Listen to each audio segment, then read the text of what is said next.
For you, what's so enticing about the darkness inside Jigsaw?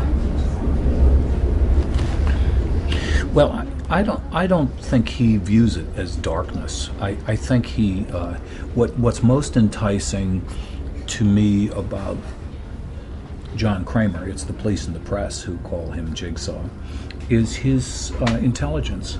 He's a very detail-oriented, very scientific thinker, interested in the human condition, very well trained as an engineer, and very committed.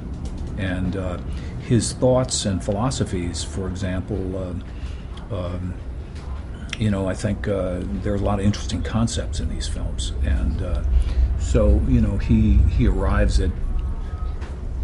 A lot of people don't like a lot of things, but they don't do anything about it.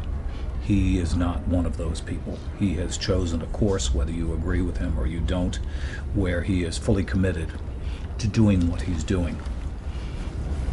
Now, do you feel like his extreme intelligence sort of heightens that evil almost? Because he can pull things off that a lot of people couldn't, and that's what I've always loved about the character.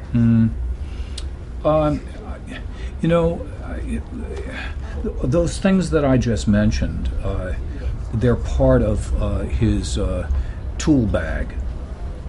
But I think what's most interesting about him is that we have been able to get some sense of his humanity, and that's what I think makes him an interesting character. Any character in any film, no matter how nefarious he may be, the viewer wants to, in some way, even this much, be able to relate to where he's coming from. And that's what, for me, is most interesting to create. Because there's a flip-flop sometimes across the line between what is his moral compass and what is not his moral compass, and so that's fascinating to play. Now, I've always found the films to be very musical. Yeah. I was wondering, what's on your playlist?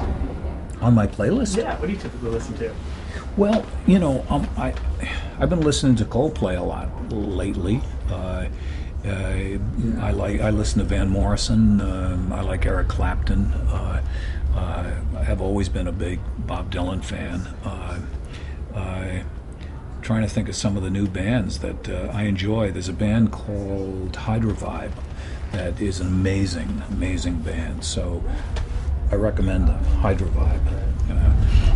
What do you think Jigsaw would listen to? I think he's probably classical music guy, and maybe some jazz. I'm not altogether sure that he wouldn't have marching, maybe John Philip Sousa or something like that going on in his on a wild night in the lair. Thank you very much. My pleasure.